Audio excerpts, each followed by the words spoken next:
ناظرین، آج ہم آپ کی خدمت میں ایک فکر انگیز ویڈیو لے کر آئے ہیں۔ ہاں، یقیناً ہمیں آپ کا بڑا خیال ہے۔ 70 اور 80 کی دہائی میں اس کی شہرت اور دولت کا اتنا چرچا تھا کہ شہزادیاں اور شہزادے ان کے ساتھ ایک کپ کافی پینا اپنے لیے اعزاز سمجھتے تھے۔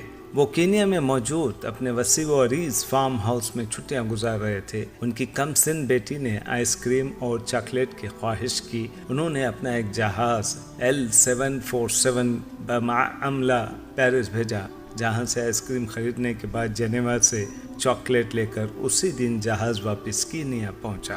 اس کے ایک دن کا خرچ $1 ملین تھا۔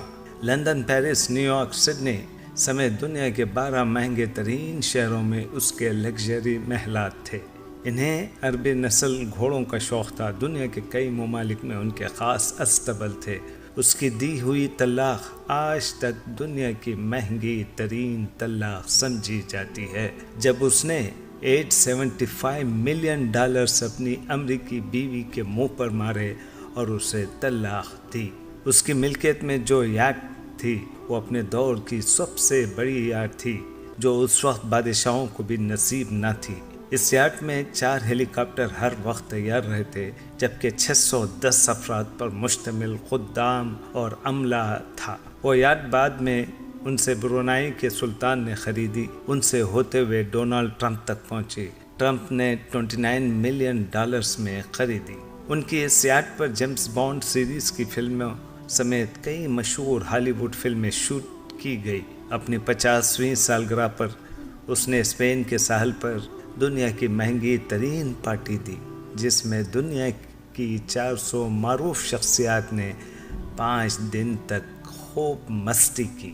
امریکی صدر رچرڈ نکسن کی بیٹی کی ایک مسکراہٹ پر 60,000 پاؤنڈ مالیت کا طلائی ہار قربان کر دیا۔ اسلحے کا بہت بڑا سوداگر تھا۔ ملکوں کے درمیان وہ اسلحے کی ڈیل اور معاہدے کراتا تھا۔ سعودی عرب اور برطانیہ کے درمیان انہوں نے $20 ارب کے معاہدے کرائے۔ شراب اور شباب ان کی کمزوری تھی۔ 4 جائز اور 8 ناجائز بیگمات ان کے عقد میں تھی۔ یتیموں پر دست شفقت رکھنا، بیواؤں کا خیال، مسکینوں کی مدد، سیلاب اور زلزلوں میں انسانی ہمدردی کے تحت فلاحی کام، ان سب سے اسے سخت الرجی تھی۔ ان کا یہ جملہ مشہور تھا کہ آدم علیہ السلام نے اپنی اولاد کی کفالت کی ذمہ داری مجھے نہیں سونپ دی ہے۔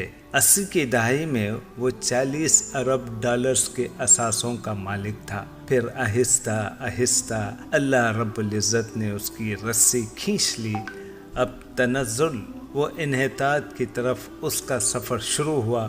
اربوں ڈالرز کی مالیت کے ان کے ہیرے سمندر میں ڈوب گئے۔ کاروبار میں خسارے پہ خسارہ شروع ہوا، قرضے پہ قرضہ چڑھا، سب اثاثے فروخت کر ڈالے۔ ان کے دوست احباب، ان کے چاہنے والوں نے ان سے نظریں پھیر لی۔ ایک لمبی مدت گمنامی کے پاتال میں چلا گیا۔ کسی کو خبر نہ تھی کہ کہاں ہے۔ پھر ایک دن یہ لندن میں کسی سعودی تاجر کو ملا۔ ان کی حالت غیر ہو چکی تھی۔ اس تاجر سے کہا وطن واپس جانا چاہتا ہوں لیکن کرایہ نہیں۔ اس سعودی تاجر نے اکانومی کلاس کا ٹکٹ خرید کر اسے دیا اور یہ جملہ کہا، اے عدنان، اللہ تعالیٰ نے فقیروں اور غریبوں پر مال خرچ کرنے اور صدقے کا حکم دیا ہے۔ یہ ٹکٹ بھی صدقہ ہے۔ اپنے دور کا یہ کھرب پتی شخص صدقے کی ٹکٹ پر عام مسافروں کے ساتھ جہاز میں بیٹھ کر جدہ پہنچ گیا۔